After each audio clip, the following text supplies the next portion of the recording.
जय हिंद साथियों, जीएस के इस ऑनलाइन प्लेटफॉर्म पर मैं प्रेमचंद मिश्रा आप सभी का स्वागत करता हूं। साथियों आइए जीएस के इस सीरीज को आगे बढ़ाते हुए एक नए टॉपिक पर आज हम लोग बात करने चल रहे हैं। आज उस टॉपिक का नाम कहा जाए संयुक्त राष्ट्र संघ साथियों, यूएनओ, जिस पर हम लोग बात करने चल रहे हैं। विश्व की एक कहा जाए इस तरह की संस्था, एक ऐसा संगठन जो संपूर्ण विश्व में सबसे महत्वपूर्ण संगठन के नाम से जाना जाता है। तो साथियों आइए इस संगठन पर आज हम लोग बात करते हैं। इसकी स्थापना कब होती है, क्यों की गई, कार्य क्या है, कहा जाए अमेरिका का राष्ट्रपति कौन है, मुख्यालय कहाँ पर है, संविधान में अनुच्छेद कितने हैं, कौन कौन से अंग हैं, कौन कौन सी कार्यकारी भाषाएं हैं, इसका करंट क्या है, इतिहास क्या है, भूगोल क्या है, सारी चीज़ों पर आज हम लोग बात करते हैं जो है साथियों।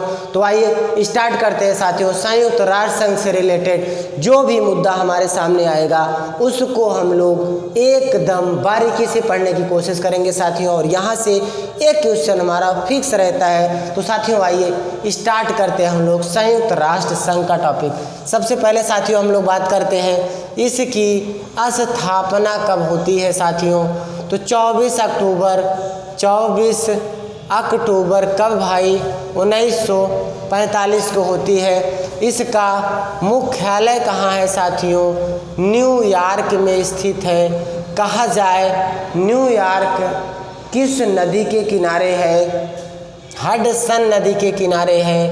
किस द्वीप पर स्थित है, तो मैनहट्टन द्वीप पर, मैनहट्टन द्वीप पर स्थित है न्यूयॉर्क हमारा।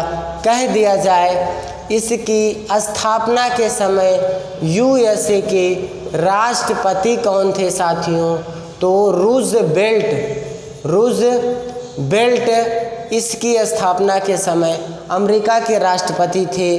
द्वितीय विश्व युद्ध के खात्मे के बाद कारण क्या था इसकी स्थापना करने का, तो भविष्य में तीसरा विश्व युद्ध ना हो ये समझकर इसकी स्थापना की गई थी। अर्थात जो द्वितीय विश्व युद्ध में भीषण तबाही हुई थी उसको देखते हुए एक ऐसी संस्था की ज़रूरत महसूस की गई कि जो भविष्य में होने वाले तीसरे विश्व युद्ध पर रोक लगा सके। कहा जाए वर्तमान में कितने देश इसमें मेंबर हैं साथियों, 193 हैं। आखिरी कौन है, दक्षिणी सूडान इसमें आखिरी मेंबर है। इसके संविधान में भाग कितने हैं साथियों, तो 19 भाग हैं। कितने अनुच्छेद हैं, 111 अनुच्छेद हैं यूएनओ के भाग में। इसके बाद हम लोग साथियों बात करते हैं कि इसमें कितने अंग हैं, इसकी भाषा कितनी है। तो साथियों हम बात करते हैं संयुक्त राष्ट्र संघ के कितने अंग हैं, तो 6 अंग हैं।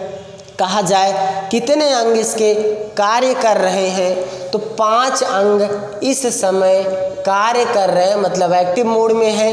एक अंग कहा जाए निष्क्रिय हो चुका है, वो कौन सा है, तो न्यासी परिषद हमारा क्या हो चुका है, निष्क्रिय हो चुका है। इसके बाद बात करते हैं कि संयुक्त राष्ट्र संघ के अंगों का मुख्यालय कहाँ है, तो 5 का मुख्यालय कह दिया जाए। 5 का मुख्यालय कहाँ है, न्यूयॉर्क में स्थित है। 1 का मुख्यालय कहाँ है, द हेग में स्थित है। और द हेग में जो मुख्यालय स्थित है वो अंतर्राष्ट्रीय न्यायालय का मुख्यालय है। शेष 5 अंग का मुख्यालय कहा जाए कहाँ स्थित है, न्यूयॉर्क में स्थित है। 1 का मुख्यालय कहाँ है, द हेग में स्थित है। कुल 6 अंग हैं, 5 अंग कार्य कर रहे हैं, 1 अंग हमारा निष्क्रिय हो चुका है साथियों। इसके बाद कह दिया जाए हमें जानना है इसमें भाषाएं कितनी हैं, तो भाषा को जो मान्यता दी गई है वो 6 भाषा को, लेकिन जो कार्य होता है वो मोस्टली 2 भाषा में होता है। और वो 2 भाषा है कौन सी, एक कहा जाए अंग्रेजी और दूसरी कहा जाए फ्रेंच। इसमें ये कार्यकारी भाषाएं हैं। आधिकारिक भाषाओं की संख्या कितनी है? तो 6 है। लेकिन कार्यकारी भाषाओं की संख्या कितनी है? तो 2 है। कौन कौन सी वो भाषा है? तो अंग्रेजी और ना फ्रेंच भाषा है। इसके बाद साथियों हम लोग बात करते हैं कि इसके जो 3 अंग हमारे लिए सबसे ज़्यादा महत्वपूर्ण है, उन अंगों पर आइए हम लोग चर्चा करते हैं। तो 3 अंग में कह दिया जाए, एक तो हमारा अंतर्राष्ट्रीय न्यायालय, एक कह दिया जाए हमारा सुरक्षा परिषद, और दूसरा कह दिया जाए तो हमारा महासभा। सबसे पहले हम निपटाते हैं अंतर्राष्ट्रीय न्यायालय। अंतर्राष्ट्रीय न्यायालय की हम लोग बात करते हैं। न्यायालय, इसका मुख्यालय कहाँ स्थित है? द हेग में इसका मुख्यालय स्थित है। द हेग कहाँ स्थित है साथियों? तो नीदरलैंड में स्थित है। ये वही नीदरलैंड है। इसका पुराना नाम कहा जाए हॉलैंड, उससे पहले का नाम कह दिया जाए तो डच, और कहा जाए इसी की सहायता से पहला लाइकेन पार्क कहाँ पर? उत्तराखंड में स्थापित किया गया है। अब बात करते हैं अंतर्राष्ट्रीय न्यायालय में कितने जज हो सकते हैं साथियों? 15 जज हो सकते हैं। 9 साल इनका क्या हो सकता है? कार्यकाल हो सकता है।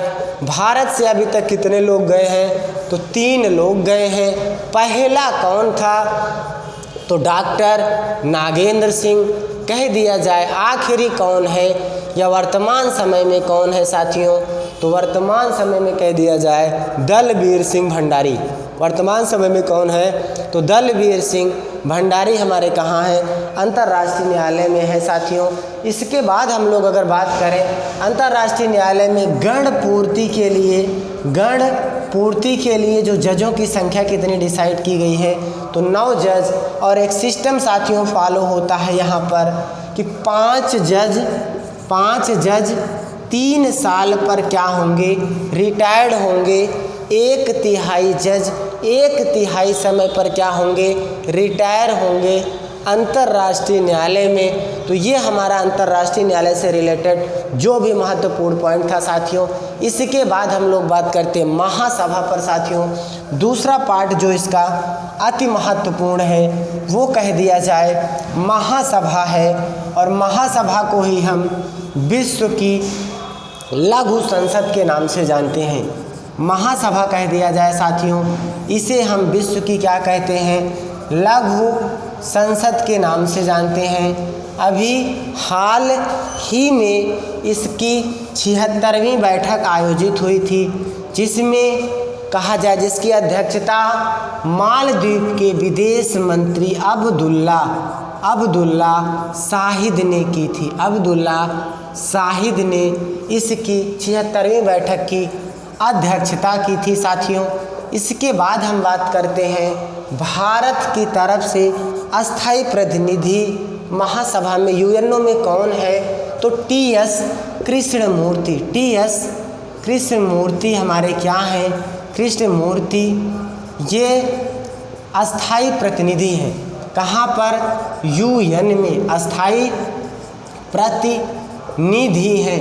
बात कर ले साथियों महासभा से, तो कहा जाए 1 देश 1 वोट, 1 कंट्री 1 वोट, 1 देश ना 1 देश 1 वोट, कहा जाए एक सदस्य और 1 बैठक, ये नियम इस पर लागू होता है। अर्थात 1 देश 1 वोट दे सकता है, 1 सदस्य भेज सकता है, और 1 साल में 1 बैठक होनी चाहिए। किसकी? महासभा की साथियों। तो 1 देश 1 वोट, 1 सदस्य और 1 बैठक का सिस्टम हमारा कहाँ चलता है? महासभा में चलता है साथियों। इसके बाद हम लोग बात करते हैं सुरक्षा परिषद की साथियों। तो आइए सुरक्षा परिषद से हम लोग कुछ महत्वपूर्ण क्वेश्चन निकालने की कोशिश करेंगे साथियों। सुरक्षा परिषद की अगर हम बात करते हैं, इसे हम दुनिया का पुलिसमैन के नाम से जानते हैं। दुनिया का क्या साथियों? पुलिसमैन। दुनिया का पुलिसमैन के नाम से जानते हैं। कुल अगर हमसे सदस्य पूछ ले तो 15, अगर हमसे अस्थाई पूछे तो जवाब हमारा 5, अगर हमसे अस्थाई पूछे तो जवाब हमारा कहा जाए 10 हो जाएगा। और भारत हमारा इस 10 में शामिल है, 2 साल के लिए चुना गया है। और कह दिया जाए 2020 और 2021 के लिए चुना गया है।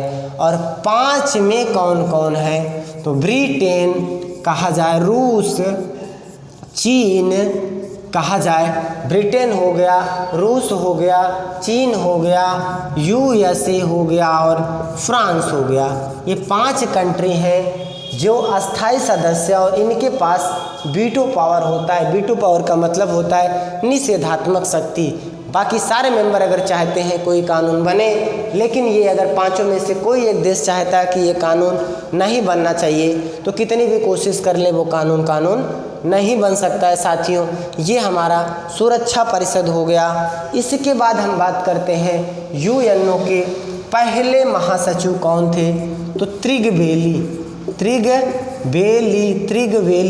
पहले थे। वर्तमान में कौन है तो एंटोनियो गुटेरेस। वर्तमान में कौन है एंटोनियो गुटेरेस। ये क्या है वर्तमान में है साथियों।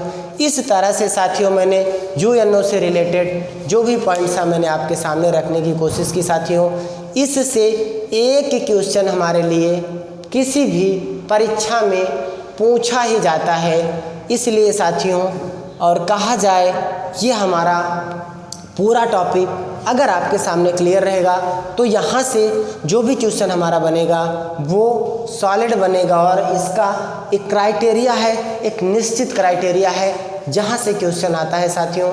तो आप लोग वीडियो को ज़्यादा से ज़्यादा लाइक करिए, शेयर करिए, चैनल को सब्सक्राइब करिए। मैं इसी तरह से आपके सामने एक नया टॉपिक लेके डेली इसी तरह से उसका कहा जाए चीर हरण किया जाएगा। उससे रिलेटेड जो भी क्वेश्चन बनेगा मैं आपके सामने निकालने की कोशिश करूंगा, चाहे इतिहास, चाहे भूगोल, चाहे विज्ञान और चाहे करंट। साथियों वीडियो कैसा लगेगा कमेंट बॉक्स में हमें ज़रूर बताइए। और इससे रिलेटेड कुछ भी सुझाव अगर आपको देना हो तो आप कमेंट बॉक्स में हमें ज़रूर लिखिए, मैं आपके सुझावों पर अमल करूंगा। साथियों वीडियो को लाइक करिए, चैनल को सब्सक्राइब करिए, शेयर करिए, ज़्यादा से ज़्यादा लोगों तक मेरा ये वीडियो पहुंचाने की कोशिश करिए साथियों।